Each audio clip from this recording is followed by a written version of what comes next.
Recently, there have been news surrounding Disney and Sony's split due to a disagreement regarding the financing of the franchise. For those of you who do not know the details of the situation, here's a quick rundown. Disney reportedly proposed a 50-50 co-financing deal to put up half the production costs and split the profits, but Sony refused. Disney attempted to arrange this 50-50 deal after only getting 5% of the initial gross with the two most recent Spider-Man movies. Although negotiations are ongoing and nothing has been set in stone just yet, this news has divided the internet and begun a boycott against Sony.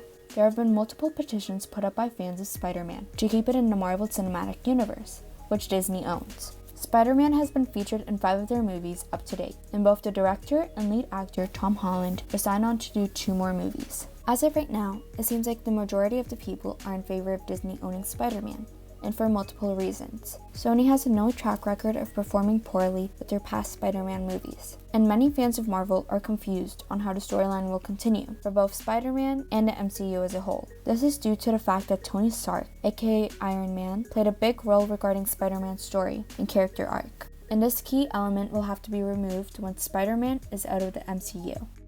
Now, I myself enjoy watching Marvel movies, and although at first I was tempted to jump onto the bandwagon of boycotting Sony for taking Spider-Man out of the MCU, I'm actually proud of Sony for sticking up to Disney. Let me explain. Now, some may argue that 50-50 is a fair deal, because with that, the Spider-Man movies can use popular Marvel characters within their movies, such as Tony Stark, which can help bring in larger audiences, and therefore larger profits. But what some people forget is that Disney already has been getting 100% of the merchandise revenue, which is a considerable amount of money.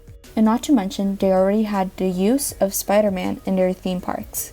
This past deal of 5% of movie revenue, although it may sound unfair at first, is actually not unfair at all. Disney is just becoming more and more greedy, as no corporation needs this much money. Yes, I understand that it is all just business at the end of the day, but it has gotten to the point where Disney has attained a monopoly on the industry. So we all know Disney is already a giant in the industry. They are a tyrannical monopoly with a terrible history, and are using the media to their advantage. They are using all this fan outrage to pressure Sony into an unfair contract. They are using us, the people, as a negotiating tactic and bargaining tool. And it is absolutely terrifying how much control they have over us and the media as a whole. Sony is one of the only remaining independent studios, since majority have been bought out by Disney. Disney owns studios such as Pixar, Marvel Entertainment, ESPN, National Geographic, and many, many more. If their monopoly on the industry continues to grow, we will reach the point where there will be no IP left that doesn't belong to Disney. Disney will take over the entire industry, which may not sound too bad to the average consumer, but in reality, this will end up destroying the entire industry. Now for my final thoughts. As much as I would love for Spider-Man to continue in the MCU, I am okay with Sony potentially ruining the Spider-Man franchise if it means that they will get to remain independent. Disney's monopolization of the industry will only continue, and it is important that smaller studios, such as Sony, fight against this greedy and tyrannical corporation.